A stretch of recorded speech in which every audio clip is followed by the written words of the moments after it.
Kama ni mara yako ya kwanza unatembelea chaneli yetu ya Top 5 Media, tunakuomba ubonyeze neno subscribe, kisha kwa chini itatokea alama ya kengele. Tunakuomba ubonyeze kengele hiyo ili uwe wa kwanza kupokea taarifa katika chaneli yetu.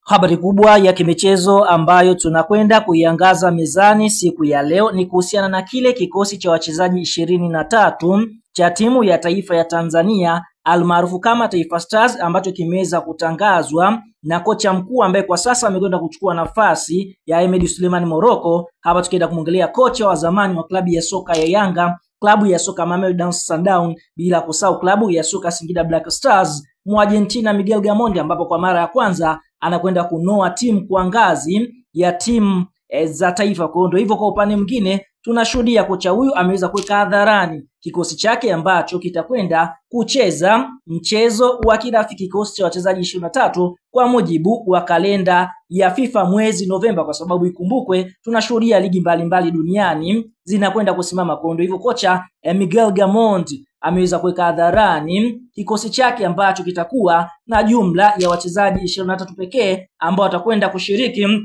mechi za kirafiki. Kumbukwa Tanzania tumeondoshwa katika kile kinyang'anyiro cha kuwania kufuzu kombe la dunia, na ndio maana hatuna mechi za kucheza. Kuna mataifa yanakwenda kucheza mechi za kalenda ile ya FIFA kufuzu kombe la dunia. Kwa sisi, kwa sababu tumeondoshwa, ndio maana tunachukua nafasi kwenda kucheza mchezo ya kirafiki, inaweza kuwa mmoja ama miwili kutoka kwa mataifa mawili tofauti.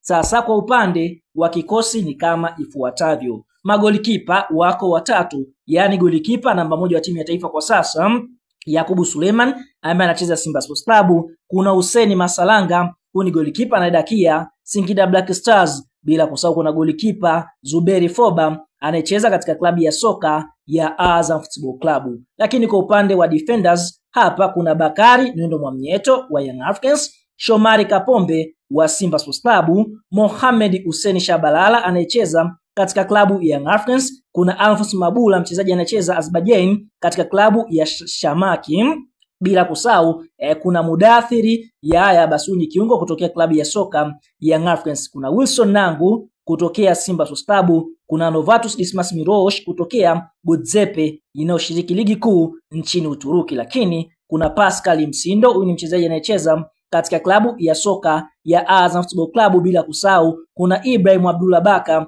huyu ni mchezaji anayecheza Young Africans, kuna Haji Mnoga, huyu ni mchezaji anayecheza Salford City ya nchini Uingereza, kuna Dickson Job ama Big Brand Friend, huyu ni beki anayecheza katika klabu ya soka Young Africans, bila kusahau kuna Habibu Idi kutokea katika klabu ya soka ya Singida Black Stars. Lakini kwa upande wa viungo washambuliaji, mawingo washambuliaji na washambuliaji, hapa ameweza kumuita Tyrani Alakira, mchezaji anayecheza Rochelle FC ya nchini Uingereza ama England. Kuna Chazi Mwombo, mchezaji anayecheza Florian Football Club inayoshiriki ligi kuu nchini Malta. Kuna Suleiman Mwalimu, huyu ni mchezaji anayecheza Simba Sports Club. Kuna Faisal Salumu, mchezaji anayecheza Azam Football Club. Kuna Morris Abraham, mchezaji anayecheza Simba Sports Club. Kuna Abdul Suleiman Sopu, huyu ni mchezaji anayecheza Azam Football Club. Kuna Paul Peter kutokea JKT Tanzania na Kevin John, mchezaji anayecheza Aalborg BK ya nchini Denmark. Kwa tunaona hiko ndicho kikosi kinachokamilisha jumla ya wachezaji 23 ambacho kitaingia kambini kwa ajili ya mchezo wa kirafiki kalenda ya FIFA mwezi Novemba. Ikumbukwe klabu ambayo imetoa wachezaji wengi ni Simba, ambapo Simba wao wametoa wachezaji 5, yani Yakubu Suleiman, Shomari Kapombe, bila kusahau mchezaji mwingine wa Simba ni Wilson Nangu. Mchezaji mwingine wa Simba ameweza kuitwa ni mchezaji Suleiman Mwalimu, na bila kusahau mchezaji wa mwisho wa Simba ambaye ameweza kuitwa watano ni mchezaji anaofahamika kwa jina la Morris Abraham. Kwa upande wa Azam wao wametoa wachezaji 4, yani Zuberi Foba, bila kumsahau mchezaji mwingine Pascal Msindo, kuna mchezaji anaofahamika kwa jina Faisal Salum na Abdul Suleiman Sopu. Lakini Young Africa nao pia wanafuatia wakitoa wachezaji 4, ambapo wachezaji hawa ni mchezaji anaofahamika kwa jina la Bakari Nondo Mwamnyeto, Mohamed Hussein Shabalala, bila kumsahau mchezaji mwingine ni mchezaji Mudathiri ya Abbas na Dickson Job Big Brand Defender. Kwa tunaona Azam na Yanga ndio klabu zinazofuatiwa kutoa wachezaji 4. Simba wakitoa wachezaji 5 katika timu ya taifa ya Tanzania almaarufu kama Taifa Stars.